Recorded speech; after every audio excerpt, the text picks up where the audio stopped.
Going to Mass and making it the entire way through the service may seem impossible, especially if your child or children have special needs. But today I'm going to share some tips and encouragement to help make Mass more manageable. Hi, I'm Kelly Mantone, the founder of Accepting the Gift, a ministry for Catholic special needs parents. Sitting through Mass with our children can sometimes be a challenge. You may wonder if you'll ever be able to attend Mass as a family without someone having a meltdown. But there are steps you can take to help your child learn to sit through, understand, and eventually appreciate the Mass, even if that seems impossible right now. First, some tips for before Mass. So, how can you set up your child and your family for a successful Sunday? Try watching Mass at home so that your child understands what they can expect, what's going to happen at a Mass. And you can practice kneeling, sitting, standing, and singing along as you watch the Mass on TV. You can even watch just for 5 minutes and just do 5, 10, 15 minutes at a time. You can also visit the church when Mass isn't going on to familiarize your child with the sanctuary. And I encourage you to check out some new resources we have called My Guide to Mass and My Guide to Church. These are guides that you can personalize, or templates that you can personalize with pictures from your own church, from your own sanctuary. Print them out, give them to your child to use so they can become familiar with their surroundings. Better yet, encourage your parish to customize these templates and keep them in the back so more families can find them and use them as well.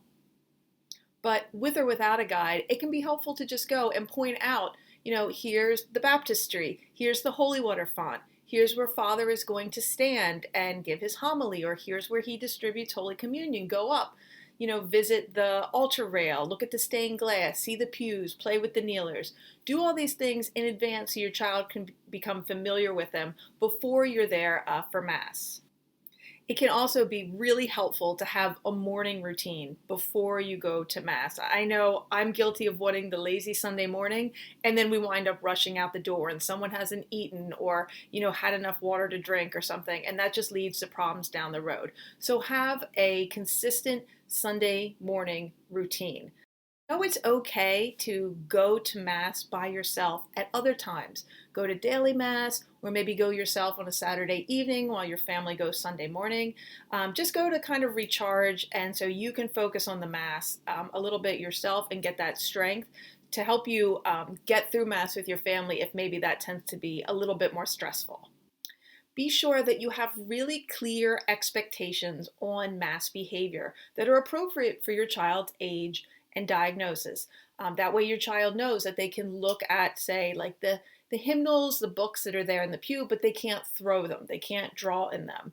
They can walk back and forth in the pew, but they can't jump up and down. Just have very clear guidelines so your child knows what's expected of them. Again, whatever's appropriate for their age or diagnosis.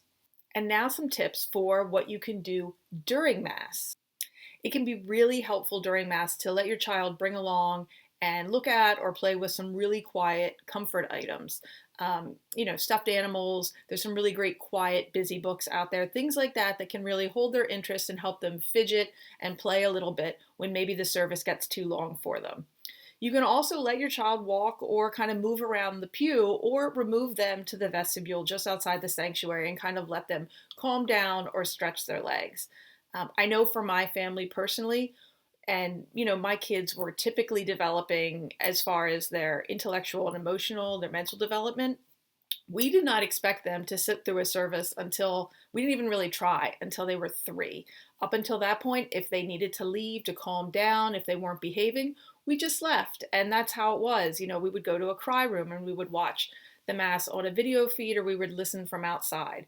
And that's just how it was.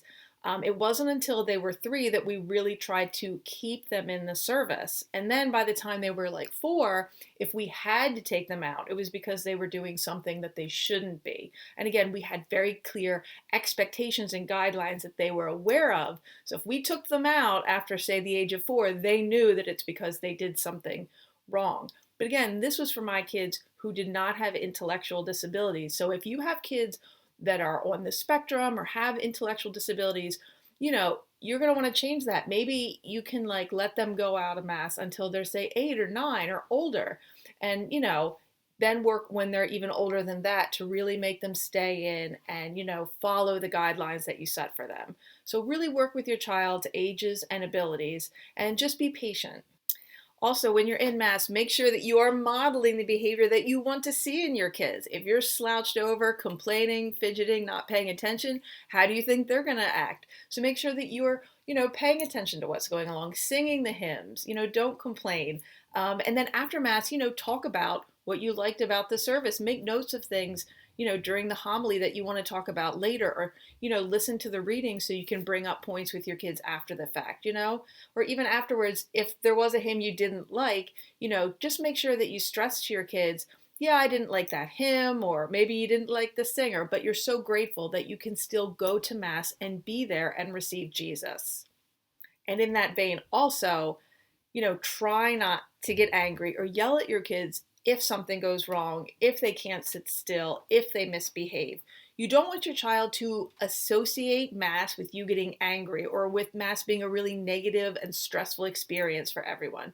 You want to keep it positive, and you want to remove your children as soon as you think there's any chance of a meltdown, either on your part or theirs. You want to try to keep Mass like an uplifting and good experience as much as possible.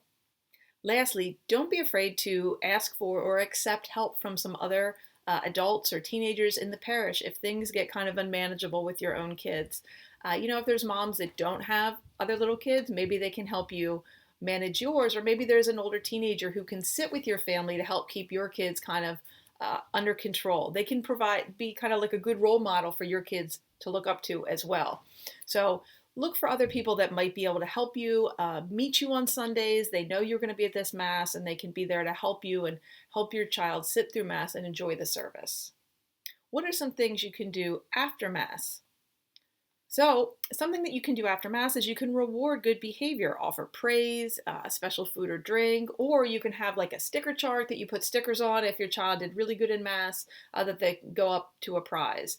And, if your child doesn't get a sticker one week, you just don't make a big deal out of it. Again, don't have like it be a negative experience, but just encourage them to, work harder next time.